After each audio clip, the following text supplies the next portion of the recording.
E para esta noite Deus preparou alguém muito especial. Há coisa de 20 anos atrás, aproximadamente, Deus colocava no coração de um homem, um grande homem, talvez não de estatura, mas um grande homem, extremamente inteligente, extremamente estudioso, e Deus colocava no coração daquele homem a chama pela obra missionária.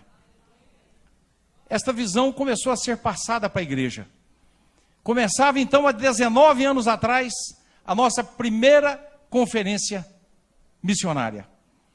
A conferência cresceu, a igreja se tornou conhecida por essa visão missionária e, consequentemente, esse homem, que era o pastor da igreja e que está aqui até hoje, também se tornou um homem conhecido e começou a sair para pregar em conferências missionárias pelo Brasil afora e até em outros países. E nós aqui da Igreja Batista ficávamos aqui enciumados, né? O nosso pastor sai para pregar para fora nas conferências e a gente não assiste. Então hoje, especialmente nós da Igreja Batista, vamos ter o privilégio de ter como preletor o nosso querido pastor Jesus pela primeira vez. Vem aqui, pastor. Chega aqui. Vamos ter o nosso querido pastor. Pode aplaudir, gente. Ó, pela intensidade do aplauso, gostar do preletor. Internacional, tem pregado no mundo inteiro, virou internacional, né? Então hoje nós temos esse privilégio de ouvir o pastor Jesus, esse homem que Deus colocou no coração, esse trabalho, né? E esse trabalho vem crescendo de maneira tremenda, sendo conhecido por todo lado. E agora nós temos esse privilégio de, nessa noite, receber o pastor Jesus. É um grande privilégio para nós. Eu espero, com essa palavra, não ter complicado a sua vida, mas ter, né, trazido aí um momento de relaxamento, que eu imagino que você está ansioso, apesar de tanta experiência, é a primeira vez. E eu quero dizer, pastor, que você é muito bem-vindo nessa conferência. Obrigado. Seja bem-vindo, pastor. Obrigado, Deus abençoe. Obrigado, Arnaldo. Obrigado, irmãos. E é com todo temor e tremor que nós realmente estamos aqui nessa noite.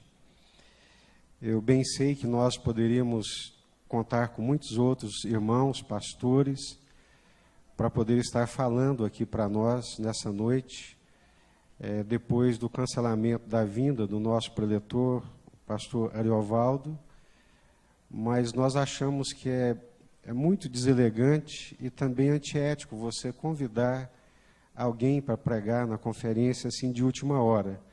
Então nós preferimos essa solução caseira para não constranger ninguém e também para não fazer um convite assim de última hora para qualquer outro pastor, para qualquer outro colega, porque não seria muito elegante, apesar de que pastor Joel, pastor já partiu para o senhor, aqui da nossa convenção, ele dizia que o pastor tem que estar preparado para 3 coisas. Primeiro, para morrer, segundo, para mudar e terceiro, para pregar. Então, o pastor tem que estar preparado para isso, né? O pastor precisa estar preparado para morrer, para poder mudar e para poder pregar. Mudar de acordo com a vontade de Deus e para pregar atendendo ao chamado do Senhor, né? Eu estava vendo aqui os nossos vídeos e louvando a Deus, porque se tem uma coisa que realmente vale a pena ao longo desses anos de ministério e de todo esse labor da Igreja Batista Central, desse esforço tão grande que nós fazemos, é um esforço grande para cada um de nós. A igreja não é grande, os irmãos sabem, a igreja é relativamente pequena, e pela graça de Deus nós temos aí com muito esforço, dedicação para a glória de Deus, participado do sustento de mais de 40 missionários que estão espalhados ao redor do mundo. É óbvio que não é o sustento completo, é parcial, é uma parte muito pequena do sustento desses missionários. Mas nós entendemos que se nós participarmos com um pouquinho, outra igreja participar com mais um pouco, 5 igrejas poderão sustentar um missionário no campo missionário. Então, ontem nós vimos aqui o vídeo do pastor Maurício Rolim, que eu queria que ele ficasse de pé. Está aqui o pastor Maurício, graças a Deus. Nós vimos ele aqui ontem na telinha, agora estamos vendo aqui ao vivo e a cores. Seja bem-vindo, pastor. Está com o filho Caleb e o sobrinho, né? São bem-vindos, Deus abençoe. É uma alegria muito grande, porque o pastor Maurício é o primeiro missionário com quem nós firmamos um convênio, uma parceria, há mais ou menos 20 anos, né, pastor? Quando vocês foram, a princípio, para Guiné-Conakry e agora estão no Uruguai, né? Então, é muito bom tê-lo aqui nessa noite, juntamente com os outros pastores e missionários. Vimos também o pastor William Tocto, e hoje nós vimos aqui no nosso vídeo o pastor Jorge Damasceno, que foi um dos primeiros missionários a entrar na Albânia. A Albânia foi o último país onde o comunismo caiu. Depois do Muro de Berlim ter caído, com a política de abertura da União Soviética, a Albânia ainda mantinha-se resistente ali no comunismo, negando a Deus, mas o muro caiu, a cortina de ferro caiu, e quando a cortina de ferro caiu, o Jorge Damasceno, com mais ou menos 20 anos de idade, entrou naquele país. Ele e outros colegas, 3 rapazes, não sabiam falar o albanês, foram na cara e na coragem, participaram de 2 guerras naquele país, e ali ele permaneceu por 12 anos, tendo plantado 5 igrejas. As igrejas cresceram, chegaram a mais de 12 igrejas, formaram uma convenção batista, e aí Deus o chamou para a Inglaterra, onde ele está servindo ao Senhor nesses dias. O Arnaldo trouxe uma estatística para nós aqui recentemente, que cerca de 530 templos no Reino Unido, né, Arnaldo, estavam sendo fechados, e mais de 400 deles estavam se transformando em templos para cultos islâmicos. Então, o Jorge trabalha com a Convenção Batista Inglesa, num processo de revitalização das igrejas batistas ali na Inglaterra. De que forma que essa revitalização acontece? É através de igrejas multiculturais, trazendo povos de fala portuguesa da África, do Brasil, imigrantes dos 4 cantos do mundo que chegam na Inglaterra. Eles estão ali prontos para recebê-los e para pregar o Evangelho. Então, como estava dizendo, não tem valor, irmãos, ver aqueles 2 irmãos testemunhando, sendo batizados e dando o seu testemunho da importância da vida da Igreja Batista Central nesse processo de Jesus trabalhar na vida deles. Então, vale a pena servir ao Senhor, vale a pena entender que através da obra missionária nós obedecemos ao Senhor e chegamos até os confins da terra. O Jorge Damasceno somos nós ali na Inglaterra. E no mês de março agora foi para lá para trabalhar junto com o Jorge, pastor Paulo Mussi, juntamente com a Cláudia, estão ali somando esforços, assumiram uma igreja que estava com 4 membros, 4 velhinhos bem idosos, e a igreja já prestes a ser fechada. Então eles assumiram esse desafio e contam também com a participação da Igreja Batista Central ali no sustento deles. Então vale a pena, é uma maravilha, não tem valor, não tem preço, uma alma vale mais do que o mundo inteiro. Amém? Vamos abrir as nossas Bíblias em Isaías, capítulo 6, livro do profeta Isaías, capítulo 6.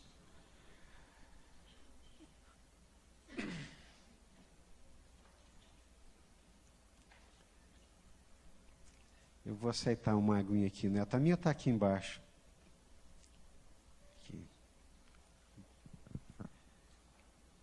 Obrigado, Neto. Obrigado.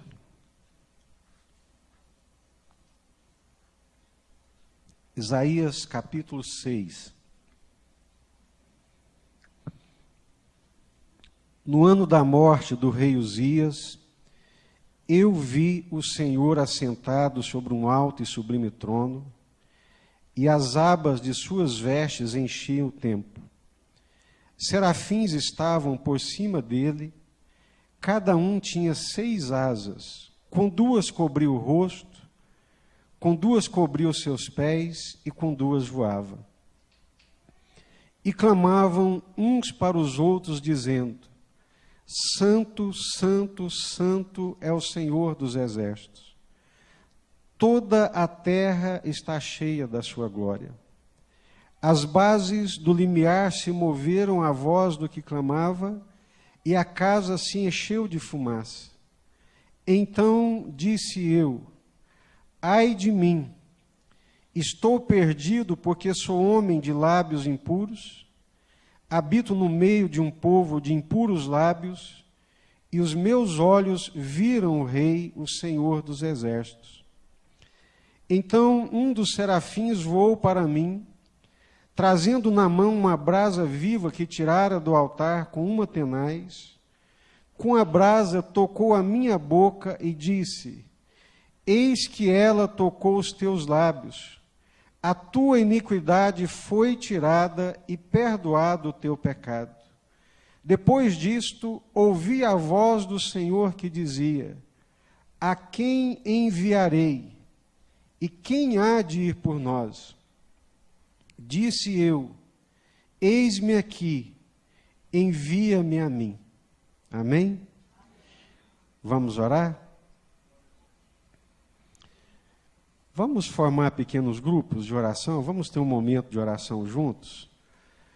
Vamos orar pela missão de Deus, pelos missionários que estão no campo, esses missionários que nós ouvimos já aqui o testemunho deles, pastor Maurício Rolim com a família, pastor William Tocto, pastor Jorge Damasceno, pastor José Guerreiro, que está ali no Timor-Leste, trabalhando, pregando o evangelho, plantando igreja, sofrendo perseguições, e muitos outros missionários que estão no campo, às vezes desanimados, cansados, enfermos, e que precisam das nossas orações. São seres humanos, tão frágeis como qualquer um de nós que estamos aqui nesta noite. Vamos orar por eles, vamos clamar ao Senhor pela vida desses nossos missionários. Pode começar a orar, comece a orar aí, pedindo a Deus que abençoe.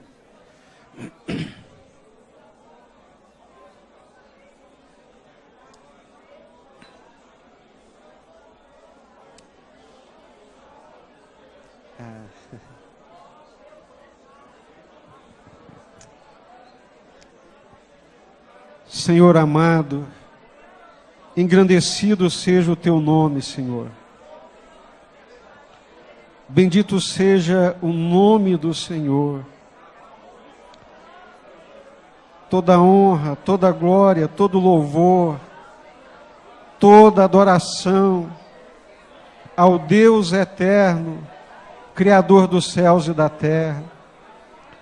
Senhor, queremos em nome do Senhor Jesus pedir pela vida dos missionários do Senhor, homens de Deus, mulheres de Deus, que estão aqui no Brasil, entre os povos indígenas, que estão na África, alguns, ó Deus, nesse momento com muita luta, com muita dificuldade financeira, batalha espiritual, ataques do maligno, ataques dos homens. Pai, em nome do Senhor Jesus, a tua palavra diz que muito pode a súplica do justo em seus efeitos.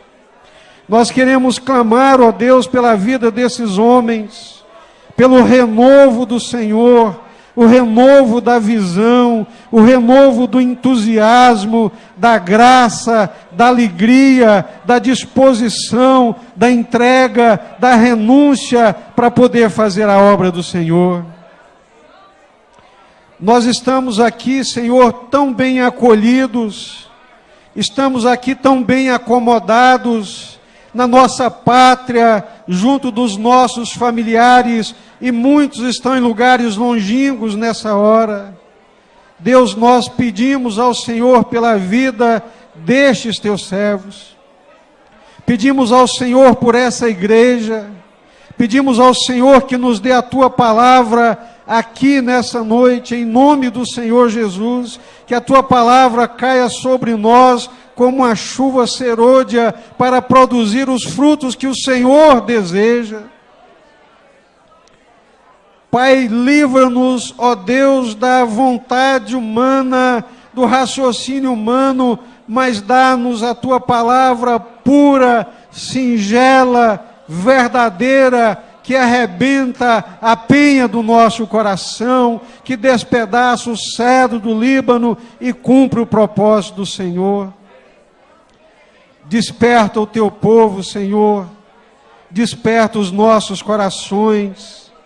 Nós clamamos ao Senhor, pela obra do Senhor, pela ação do Senhor, aqui na nossa vida nessa noite. Sopra as cinzas do altar, incendeia o nosso coração, traga a alegria do Senhor, Deus, para o nosso coração. Nós clamamos e suplicamos ao Senhor, em nome do Senhor Jesus Cristo, em nome do Senhor Jesus. Amém. Aproveita e dá um abraço no seu irmão, abençoe a vida dele, diga que ele é muito bem-vindo aqui nessa noite.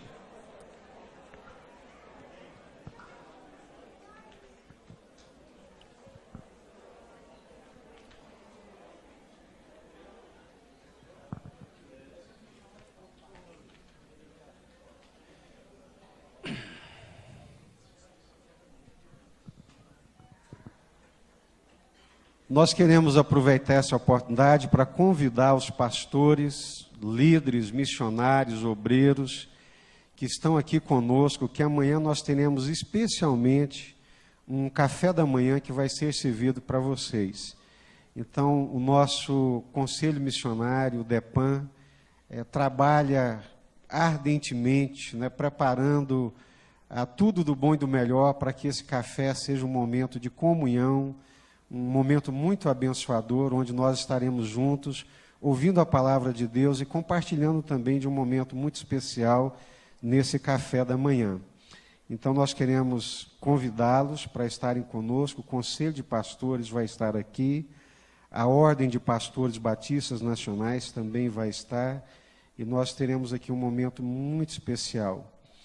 E nós preparamos, como o Arnaldo estava dizendo, ali aos fundos da igreja, nós temos o nosso estacionamento que foi coberto com tendas e tem mesas, cadeiras e uma cantina também. É para comunhão, é para a gente passar um tempo juntos, conversando, trocando ideias e desfrutando dessa comunhão bendita que o Senhor nos dá. Então, não saia daqui correndo, apavorado, amanhã é sábado, um dia mais tranquilo, e nós podemos gastar um tempo juntos, conversando e compartilhando um pouco daquilo que Deus tem feito na nossa vida.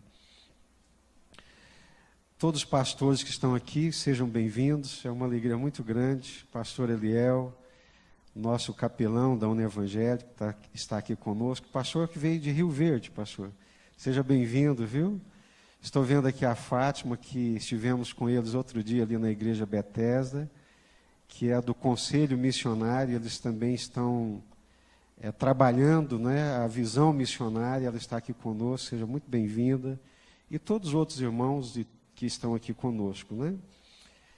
Eu tenho certeza absoluta que os irmãos já leram muitas vezes esse texto de Isaías capítulo 6, tenho certeza que já ouviram também muitos sermões pregados nesse texto, eu mesmo já preguei várias vezes nesse texto de Isaías capítulo 6, inclusive aqui na nossa igreja também. E tendo orado, e esse texto ele tem um significado assim, muito especial para mim.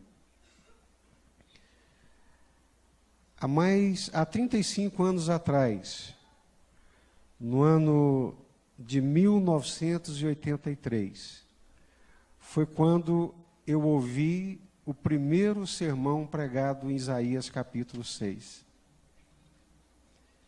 E aquele dia foi um dia ímpar para a minha vida. E eu espero que seja para nós aqui nessa noite também.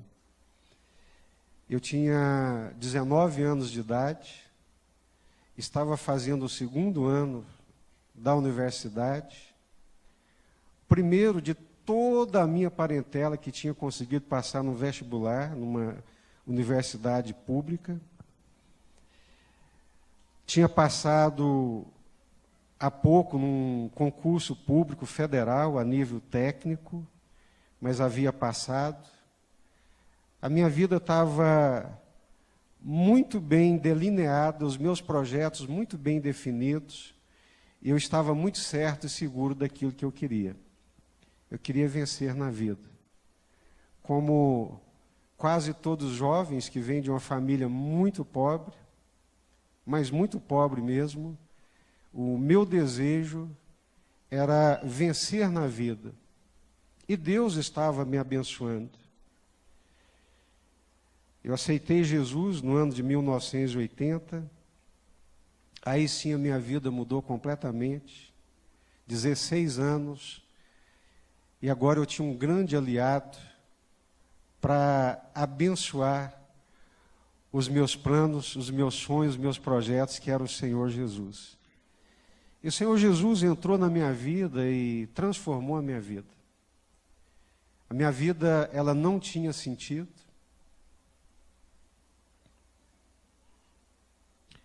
O pastor Hélio perguntou aqui ontem, você conseguiria imaginar onde é que você estaria hoje se não fosse Jesus na sua vida? E hoje pela manhã, ajoelhado, pensando nessa pergunta, eu disse, Senhor, eu não consigo nem imaginar. A minha vida não teria sentido nenhum. Eu nem sei se eu estaria vivo. Não dá para pensar na minha vida sem a tua presença. Não dá para sequer imaginar a minha vida, ou qualquer vida que seja, sem a presença do Senhor. Foi a melhor coisa que já aconteceu na minha vida, foi a entrada de Jesus nela. Uma vida completamente esvaziada de sentido e significado.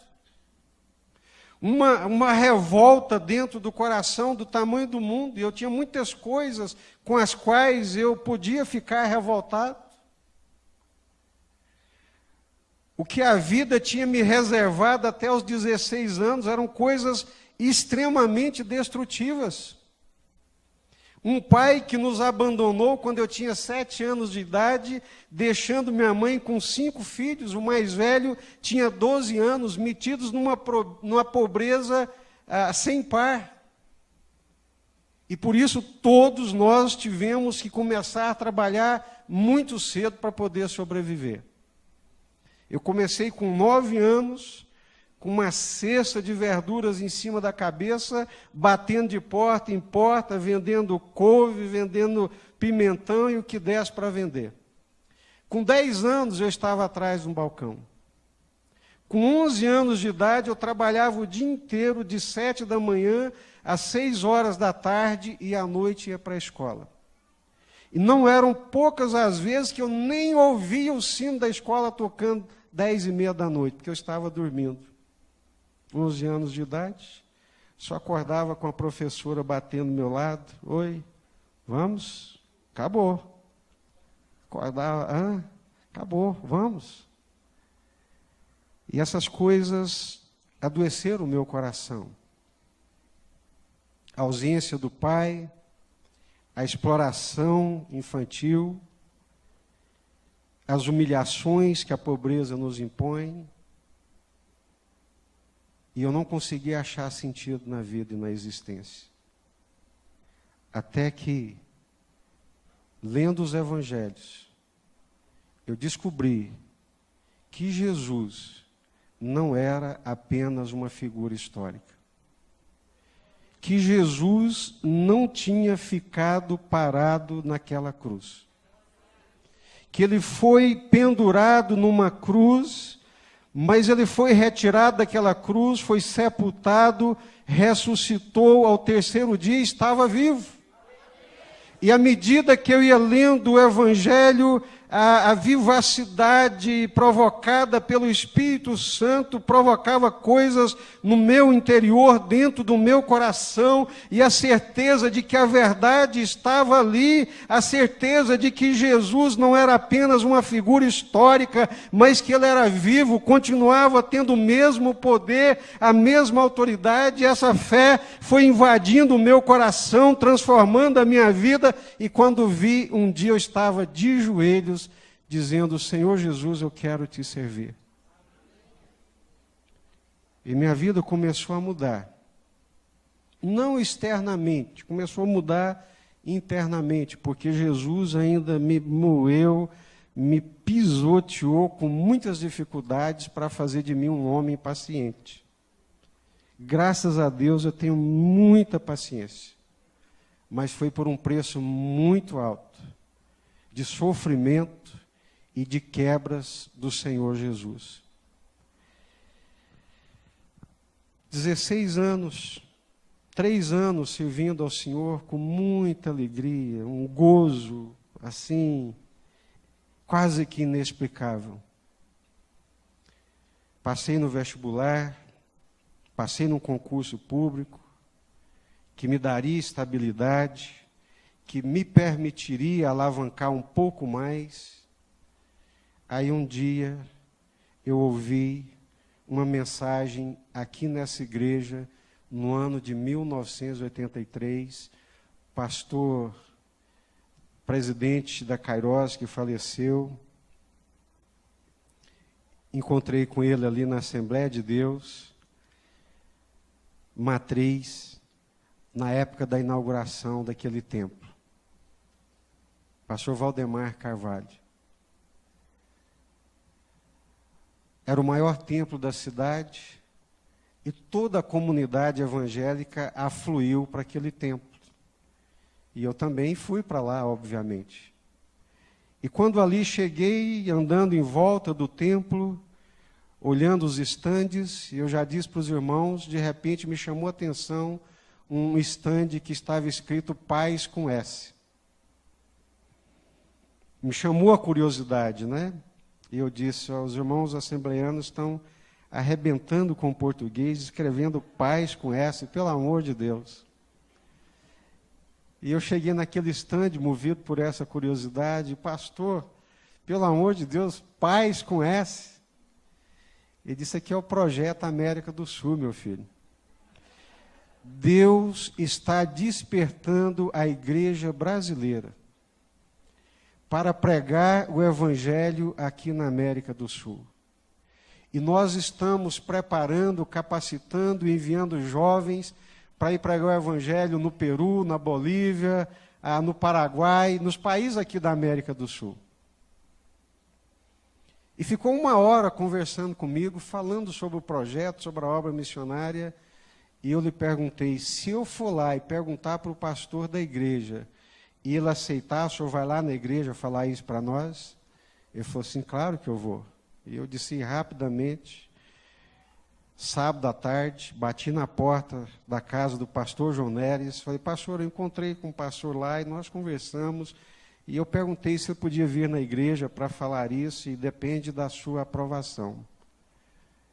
O pastor João Neres morava aqui na Luiz Chinor, e nós marchamos, subimos a universitária de pé, fomos lá, conversamos com ele, e no domingo à noite o pastor Valdemar Carvalho estava aqui, nessa igreja, num domingo do ano de 1983, e ele pregou exatamente em Isaías capítulo 6, e quando ele parou como ponto alto da mensagem: a quem enviarei?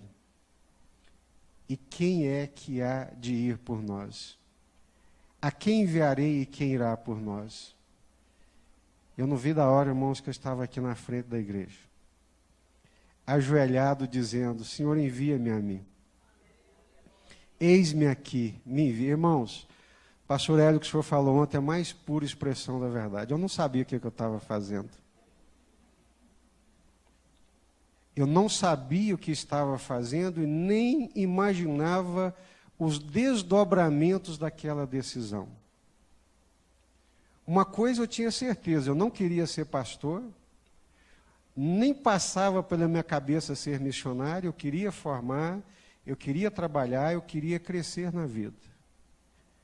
E no prazo de 2 anos, Deus virou a minha vida do avesso. 1 ano depois, 1 ano e meio, estava batendo na porta do pastor João Neres, novamente dizendo: pastor, não sei o que está acontecendo comigo, Deus está inquietando o meu coração, e eu tenho pensado em servir ao Senhor. E ele, com muita graça, com muita sabedoria, me ouviu, acreditou naquilo que eu estava falando, confiou que Deus estava fazendo uma obra na minha vida, e que era uma obra de Deus. E a igreja, então, Batista Central, no ano de 1985, me enviou para estudar no seminário em Belo Horizonte. STEB, que era ali em Belo Horizonte. Passei os 4 anos, voltei, me casei, trabalhei na universidade durante 10 anos, aí depois o Senhor me trouxe para o ministério. Começa aqui, na leitura, no sermão que eu ouvi, pregado com muita simplicidade e com muita singeleza, nesse texto de Isaías capítulo 6. Eu lendo e relendo o texto, durante a manhã, a tarde, orando, e eu percebi que o ponto alto do texto é exatamente a pergunta que Deus faz para o profeta Isaías. É quando Deus lhe pergunta, né? Depois disto, ouvi a voz do Senhor que dizia: a quem enviarei? E quem há de ir por nós? Eu fiquei pensando no paradoxo dessa pergunta. Porque todos os versículos anteriores descrevem a grandiosidade, a soberania, a glória de Deus, a majestade, a grandiosidade de Deus. No ano da morte do rei Uzias, eu vi o Senhor. E o Senhor estava assentado num alto e sublime trono. Num alto, sublime e exaltado trono. Numa demonstração clara de que o Senhor é governador de todas as coisas. O Senhor governa tudo e todos. Todas as coisas acontecem mediante o conselho da sua vontade. Embora a nação de Israel estivesse passando por um momento extremamente difícil, depois de uma época áurea, de um momento glorioso, a nação entra numa decadência econômica, política, numa situação extremamente difícil. Para uma nação teocrática, era muito difícil, diante daquele desgoverno, diante daquela crise econômica, imaginar que Deus estava no controle de todas as coisas. Se Deus está no controle de todas as coisas, por que que nós estamos vivendo toda essa miserabilidade? Aí é no templo e na presença de Deus que as cortinas se abrem. Isaías tem uma revelação, uma visão muito clara de quem é o Senhor.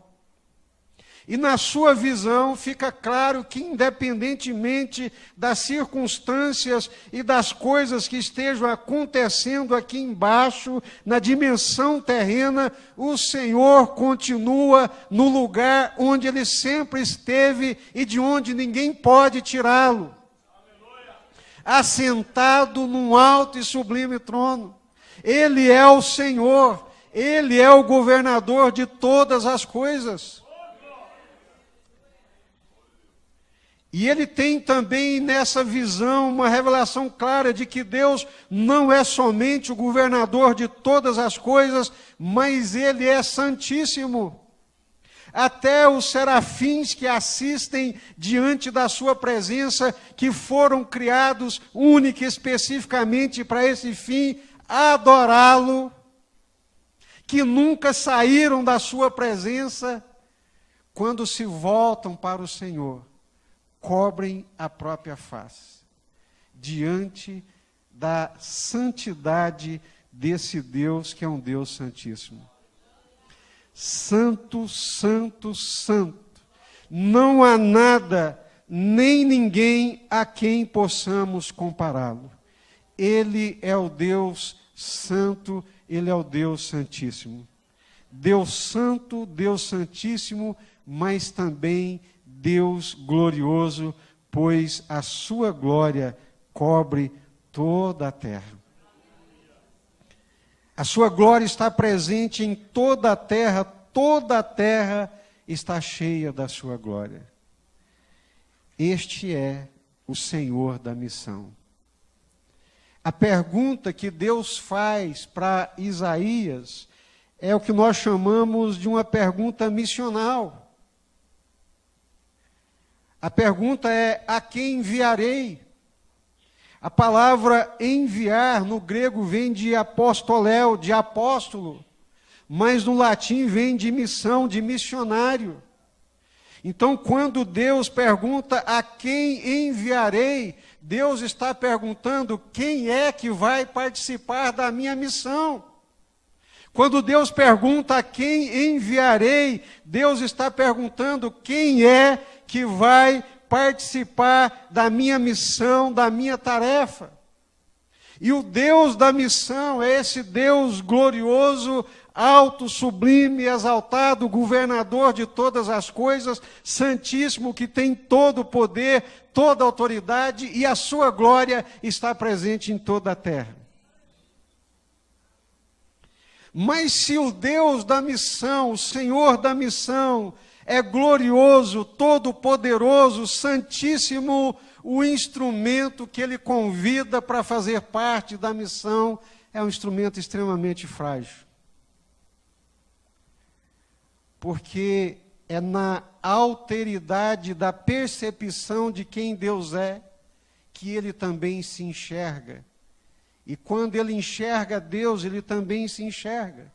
Quando Ele olha para Deus, é como se Ele estivesse vendo Ele mesmo, diante da santidade de Deus, do reflexo da glória de Deus, da santidade de Deus, Ele vê o quão pequeno e o quão pecador Ele é. Ai de mim, estou perdido porque sou um pecador. Tenho plena consciência de minha pecaminosidade. Inclusive, posso nomear qual é o meu pecado. Eu sou um homem de lábios impuros. E eu fiquei pensando, já que a Bíblia não fala que lábios impuros são esses,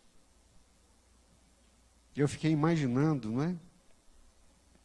O que é que saía pela boca do Isaías? Quais eram as palavras que saíam pela sua boca ao ponto de, na presença de Deus, ele ter essa percepção clara de que ele é um pecador e que o pecado dele é impureza de lábios? Tenho plena consciência de minha pecaminosidade. Inclusive, posso nomear qual é o meu pecado. Eu tenho lábios impuros. E habito no meio de pecadores que também possuem lábios impuros. Aí, num ato de bondade e de misericórdia, o Senhor mesmo purifica Isaías. Numa ação de Deus, numa experiência sobrenatural com Deus, a sua vida é transformada. Ele é tocado por Deus, ele é tocado pelas brasas do altar de Deus. E a sua iniquidade é tirada, o seu pecado é perdoado, a sua vida é purificada, a sua vida é completamente transformada. E aí nós chegamos no paradoxo que eu estava dizendo. Como é que esse Deus, governador de todas as coisas, esse Deus que é Senhor sobre todos, esse Deus que tem todo o poder e toda a autoridade, de repente precisa e pergunta: a quem enviarei e quem há de ir por nós? O Deus glorioso, soberano e santíssimo realiza a sua obra na terra por meio de homens pecadores, frágeis, arrependidos, mas rendidos à sua graça, à sua bondade e com todo o temor tenha coragem de dizer para Deus: eis-me aqui. Quando nós colocamos de um lado a grandeza do Senhor da missão e do outro lado a fragilidade dos instrumentos que Ele usa para fazer a sua obra e a sua missão sobre a terra, nós ficamos chocados e perplexos. Por que que Deus mesmo não faz essa obra? Por que que Deus não a delega aos seus santos anjos? Por que que somos nós, que somos chamados e somos enviados para poder realizar essa grandiosa obra de Deus de redenção e de salvação da humanidade? Lendo Gruden, numa frase, ele diz o seguinte: sem Deus, o homem não pode, mas sem o homem, Deus não quer. Sem Deus, o homem não pode fazer absolutamente nada. Mas sem esse homem, que nada pode, pecador sim, frágil sim, que tem medo, que sente temores, que sente angústias, que adoece, que muitas vezes tem vontade de soltar o cabo do arado, que muitas vezes percebe que não dimensionou bem o tamanho da torre para construí-la, que entrou com muito entusiasmo na missão, na tarefa, e não demorou pouco tempo para perceber a fragilidade das suas próprias forças. Mas é com esse ser frágil, esse ser humano, frágil, fraco, vaso de barro, que Deus quer realizar a maior obra, que é a obra de redenção.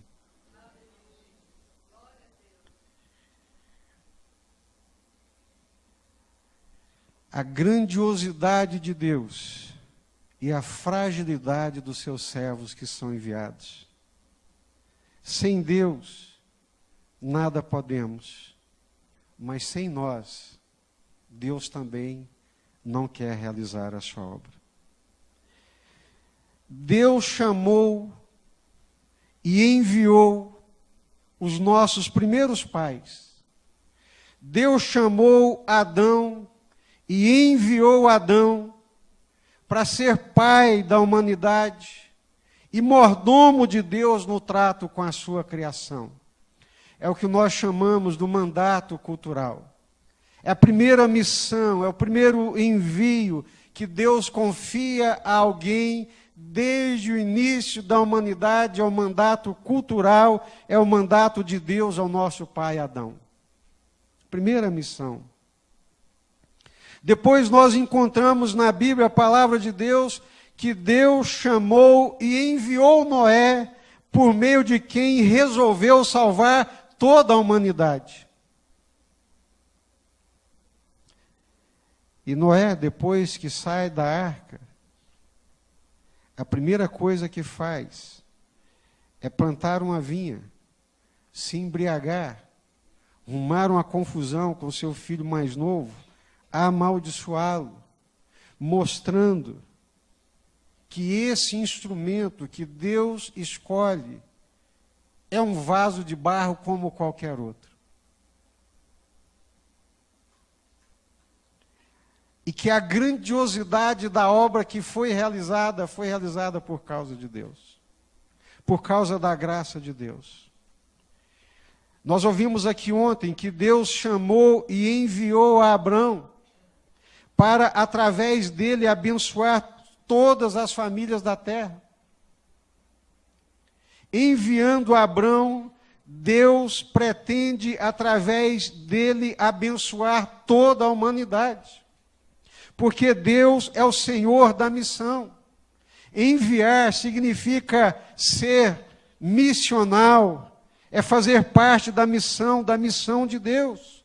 Deus envia Adão, Deus envia Noé, Deus envia Abrão, Deus enviou Moisés, para, por seu intermédio, libertar o seu povo da escravidão e da opressão de Faraó. E Deus diz para Moisés, em Êxodo capítulo 3, versículo 10, vem Moisés, vem agora, e eu te enviarei a Faraó, para que tires o meu povo, os filhos de Israel, do Egito. Por que Deus não faz isso Ele mesmo? Por que Deus não usa das prerrogativas do seu poder, do seu domínio, da sua glória, do seu governo, para fazer isto? Mas Ele chama um homem, Ele chama Moisés, Ele diz, vem agora Moisés, e eu te enviarei a Faraó, para que tires o meu povo, os filhos de Israel, do Egito. E todos nós sabemos da luta que foi, diante da grandiosidade do chamado, diante da grandiosidade da tarefa, da missão, Moisés se acovardou, amedrontou e amedrontado disse para Deus, eu não, envia quem o Senhor tiver que enviar, menos eu, Senhor. Até que, a semelhança do profeta Jeremias, não é, que diz, o Senhor pleiteou comigo, e o Senhor me convenceu, e convencido eu fiquei. Moisés aceita o chamado de Deus, aceita a missão de Deus, e marcha, montado num jumento, com uma vara na mão, para o Egito, grande potência mundial, apresenta-se diante de Faraó, borrando de medo, assustado, amedrontado, mas com uma força e com um poder que só pode ser o de Deus, tem coragem de dizer para Faraó, larga o meu povo, o Senhor está dizendo, deixa sair o meu povo, deixa o meu povo embora, é o Senhor quem está dizendo, Faraó.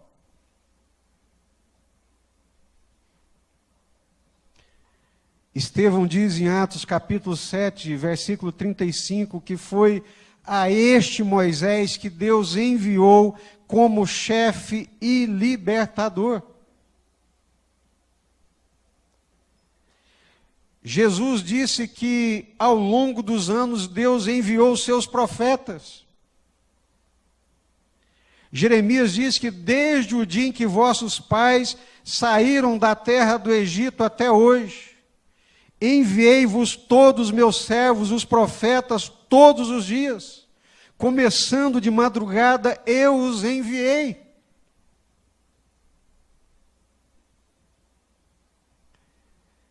Por que nós lemos a Bíblia e não temos essa percepção de que Deus é o Deus das missões. Por que nós lemos a Bíblia e parece que esse véu está posto sobre a nossa face, que nós não enxergamos que Deus é um Deus missional? Por que nós não percebemos que desde o nosso pai Adão, perpassando toda a história da humanidade, Deus está chamando, Deus está levantando e Deus está enviando? E Deus não chama, levanta, envia, não é os maiores, os mais fortes, os mais capazes. Mas glória a Deus, graças a Deus, que na maioria das vezes, todos aqueles que foram chamados, enviados por Deus, ficou muito claro, evidente e patente as suas fraquezas, as suas fragilidades, e todos eles tiveram medo e temor diante da responsabilidade, da grandiosidade, da tarefa, da missão, que é a missão de Deus.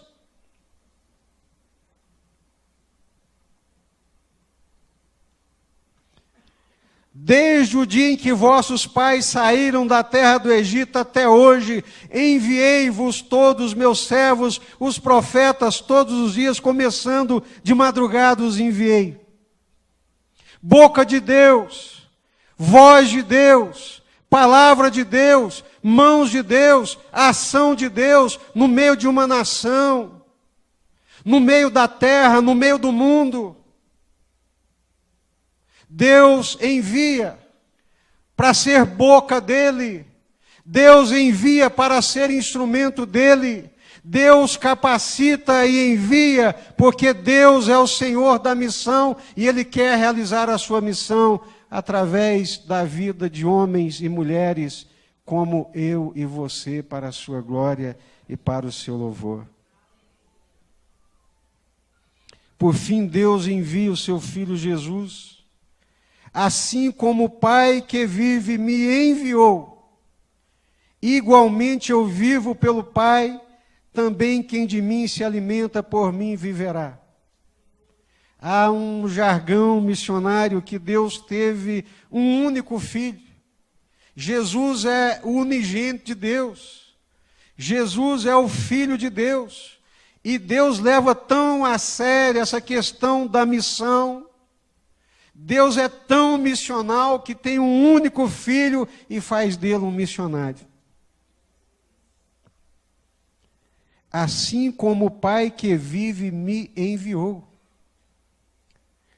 Jesus, inúmeras vezes nos evangelhos, especialmente no evangelho de João, vai dizer: eu não vim de modo próprio. Eu não vim por minha própria vontade, mas eu vim porque o Pai me enviou. Deus é o Deus que envia. Deus é o Deus da missão. Deus é o Deus que levanta pessoas para enviá-las. Deus envia seu próprio Filho. João 3,16, que todos nós conhecemos. Deus amou o mundo de tal maneira que fez o quê? Deu, entregou, enviou, fez do seu Filho parte da sua missão, enviando a este mundo. Por fim, Jesus diz em João, capítulo 20, versículo 21, assim como o Pai me enviou, eu também vos envio. Se Deus é um Deus missionário, se Deus é um Deus missional, Deus fez de mim um missionário, e eu quero fazer de vocês também uma igreja missionária, amém? Porque assim como o Pai me enviou, eu também vos envio.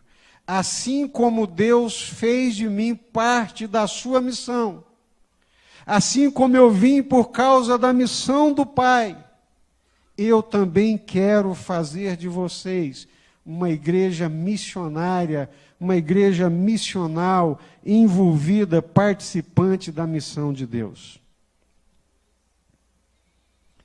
E todos nós conhecemos a história do apóstolo Paulo. Lá em Atos capítulo 13, depois daquela reunião da igreja de Antioquia, enviados, pois, pelo Espírito Santo, Barnabé e Saulo são enviados, e são enviados pelo Espírito Santo.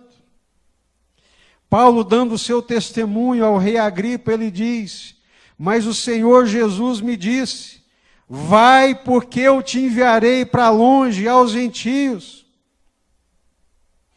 livrando-te do povo e dos gentios para os quais eu te envio, para lhes abrir os olhos e os converteres das trevas para a luz, e da potestade de Satanás para Deus, a fim de que recebam eles remissão de pecados e herança entre os que são santificados pela fé em mim.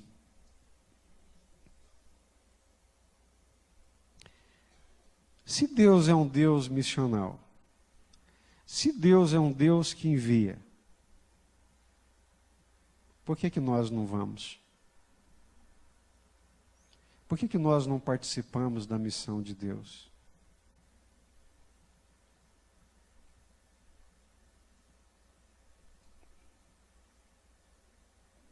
Não é difícil de responder, irmãos. Com toda certeza, a primeira coisa é que nós não conhecemos o Deus da missão. Porque nós não o conhecemos. Mal sabemos quais são os seus anelos. Não o conhecemos plenamente pela revelação das Sagradas Escrituras. Não o conhecemos plenamente por uma vida de comunhão e de intimidade com Ele. Nas nossas orações, nós só falamos e não permitimos Deus falar. Nós só expressamos as nossas vontades, os nossos desejos, as nossas petições, mas nunca paramos para ouvir quais são os anseios do coração de Deus.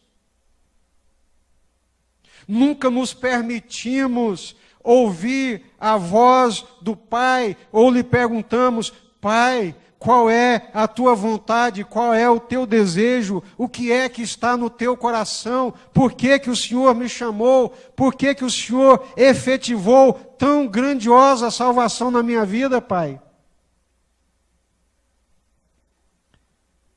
Se nós parássemos para ouvir Deus, se nós lêssemos a Escritura na perspectiva de conhecer a vontade de Deus e não de buscar versículos para poder alimentar a nossa própria vontade, as nossas próprias expectativas, com toda certeza nós ouviríamos o pulsar do coração de Deus pela missão, por aquilo que está dentro do seu coração.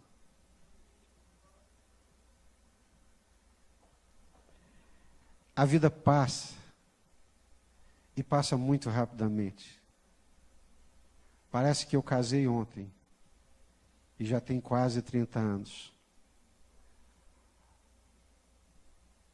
Eu me lembro do Samuel pequeno, parece que foi ontem. E ele já tem 26 anos. A vida passa muito rapidamente. E a pergunta de Deus continua: a quem enviarei? Quem é que vai por nós?